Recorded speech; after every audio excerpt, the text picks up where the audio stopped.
அவர் எப்போ போனாலும் விஜயகாந்த் அவர்களை ஒரு மிகுந்த மரியாதையோடு அவர் விசாரிப்பார். அவர் இன்னும் பல உயரத்திற்கு வந்திருக்க வேண்டும்.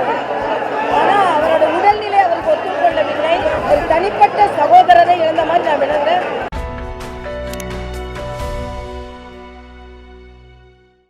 அந்த சகோதரர் விஜயகாந்த் அவர்கள் இல்லை என்று என்னால் நினைக்க முடியல.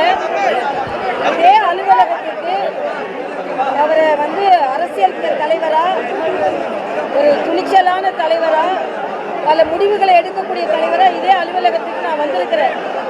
எனது வாழ்நாளில் அவர் உடலை பார்ப்பதற்கு இந்த அலுவலகத்திற்கு வரவேற்கும்னு நான் நினைக்கவே இல்லை.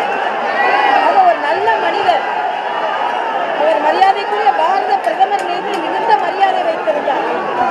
அவர் மறைந்து விட்டார் என்ற செய்தி கேட்டவுடனேயே பாரத பிரதமர் அவர்கள் உடனே இரங்கல் செய்தி கொடுத்து அவர் எப்போ போனாலும் விஜயகாந்த் அவர்களை ஒரு மிகுந்த மரியாதையோடு அவர் விசாரிப்பார்.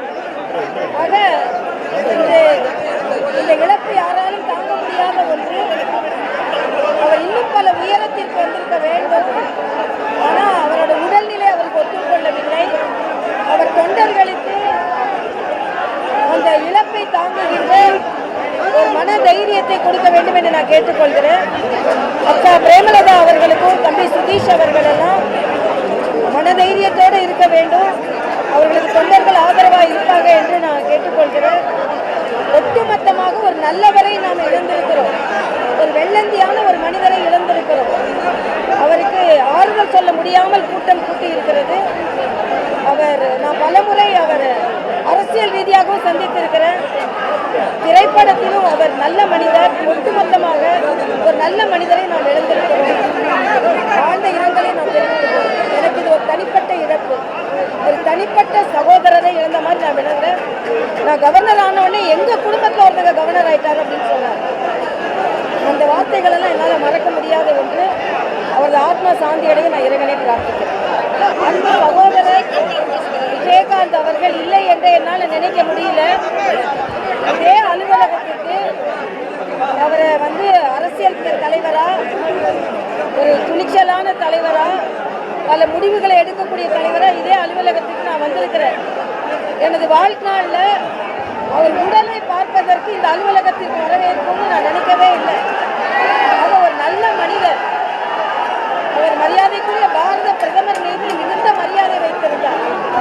அவர் மறைந்து விட்டார் என்ற செய்தி கேட்டவுடனேயே பாரத பிரதமர் அவர்கள் உடனே இரங்கல் செய்தி கொடுத்து அவர் எப்போ போனாலும் விஜயகாந்த் அவர்களை ஒரு மிகுந்த மரியாதையோடு அவர் விசாரிப்பார். ஆக இந்த இழப்பு யாராலும் தாங்க முடியாத ஒன்று. அவர் இன்னும் பல உயரத்திற்கு வந்திருக்க வேண்டும். ஆனால் அவரோட உடல்நிலை அவருக்கு ஒத்துக்கொள்ளவில்லை.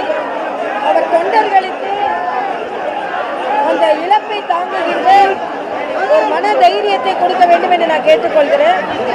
அக்கா பிரேமலதா அவர்களுக்கும் தம்பி சுதீஷ் அவர்கள் எல்லாம் மனதைரியத்தோடு இருக்க வேண்டும். அவர்களுக்கு தொண்டர்கள் ஆதரவாக இருப்பாங்க என்று நான் கேட்டுக்கொள்கிறேன். ஒட்டுமொத்தமாக ஒரு நல்லவரை நாம் இழந்திருக்கிறோம். ஒரு வெள்ளந்தியான ஒரு மனிதரை இழந்திருக்கிறோம்.